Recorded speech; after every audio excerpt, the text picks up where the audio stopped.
सपा और सुभाषपा के गठबंधन से क्या बदल जाएगा पूर्वांचल का समीकरण?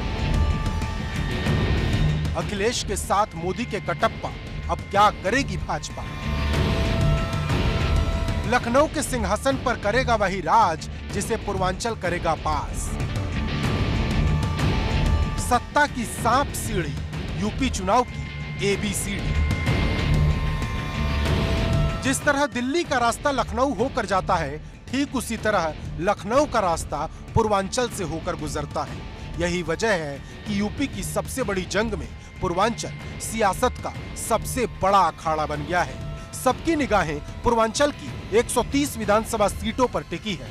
कभी इसी जमीन से प्रधानमंत्री मोदी ने ओम प्रकाश राजभर के साथी महेंद्र राजभर को कटप्पा बताया था।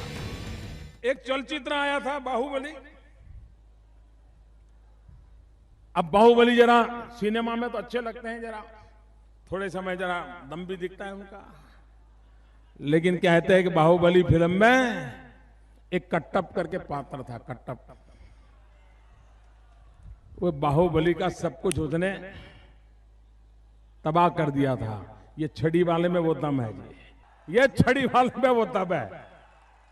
ये छड़ी काफी है। ये छड़ी जो है ना, ये कानून का डंडा है, कानून का डंडा है। 11 मार्च को उसकी ताकत दिखाई देगी भाई। अब अखिलेश यादव ने उसी कटप्पा से हाथ मिला लिया है। ऐसे में सवाल बड़ा है कि 2017 का कटप्पा 2022 में किसका खेल खराब करेगा? देखिए, जो भाजपा के साथ आता है वो बढ़ता है और जो भाजपा का साथ छोड़ करके जाता है वो घटता है। कांग्रेस सपा के साथ गई, क्या हाल हुआ? भाजपा के साथ जो आता है हम उनको सम्मान देते हैं, उनको बढ़ाते हैं और वो बढ़ते हैं। लेकिन समाजवादी पार्टी तो डूबती हुई नाव है, उसमें जो बैठेगा तो डूब ही जाएगा। और बहुत सारे लोग हैं जो ख्वाब देखते हैं।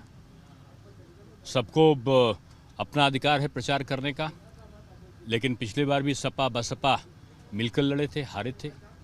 सपा और कांग्रेस मिलकर लड़ी थी, बाहर से बीएसपी ने उनको समर्थन किया था, वो हारे थे। अब की भी तमाम दल मिल रहे हैं, ये नई बात थोड़ी है। ये दल हर बार मिलकर बीजेपी का मुकाबला करते हैं। मैं तो सलाह दे रहा हूँ कि ये 1-2 दल काहे मिल रहे हैं, सारे दल फिर मिल जाए। पूर्वांचल कितना अहम है इसका अंदाजा इसी बात से लगा सकते हैं कि 2014 में प्रधानमंत्री मोदी ने चुनाव लड़ने के लिए पूर्वांचल को ही चुना। 2022 के विधानसभा चुनाव का बिगुल बजाने के लिए प्रियंका ने काशी को चुना और अब पूर्वांचल की धरती से ही अखिलेश यादव ने ओम प्रकाश राजभर को साथ लेकर भाजपा को हराने का संकल्प लिया है। आपको बता दें कि 2017 में पूर्वांचल की 130 विधानसभा सीटों में से भाजपा ने 87 सीटों पर जीत दर्ज की थी और सुभाषपा ने 4 सीटों पर जीत दर्ज की। इसके अलावा अपना दल एस ने 9 सीटें जीतकर भाजपा के मिशन यूपी को सफल बनाया था। तो क्या 2022 में ओम प्रकाश राजभर का साथ अखिलेश यादव के लिए फायदे का सौदा साबित होगा?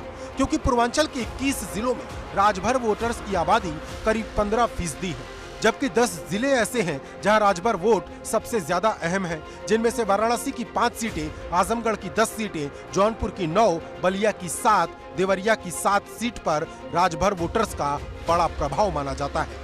और जिस मऊ से अखिलेश यादव और ओम प्रकाश राजभर ने भाजपा के खिलाफ बिगुल बजाया, उसकी 4 सीटों पर राजभर वोट की सीधी दखल है। खुद ओम प्रकाश राजभर का दावा है कि यूपी की 66 सीटों पर राजभर वोटर 40,000 से ज्यादा है और 56 सीटें ऐसी हैं जहां राजभर वोटर 25 से 30,000 के बीच है। ऐसे में अगर यादव मुस्लिम के साथ राजभर वोटर जुड़ गया तो पूर्वांचल का पूरा गणित बदल सकता है और यही कोशिश अखिलेश यादव लगातार कर रहे हैं। क्योंकि सपा की कोशिश इस बार 10% वोट की छलांग लगाने की है। इस मुहिम में सुभाषपा, जनवादी पार्टी, महान दल, तृणमूल कांग्रेस, एनसीपी, सपा के हम सफर बन रहे हैं, जबकि रालोद जैसे दल अभी पाइपलाइन में हैं। लेकिन यूपी में खदेड़ा तभी होगा जब पूर्वांचल में खेला होगा। मऊ से वीरेश पांडे, एबीपी गंगा।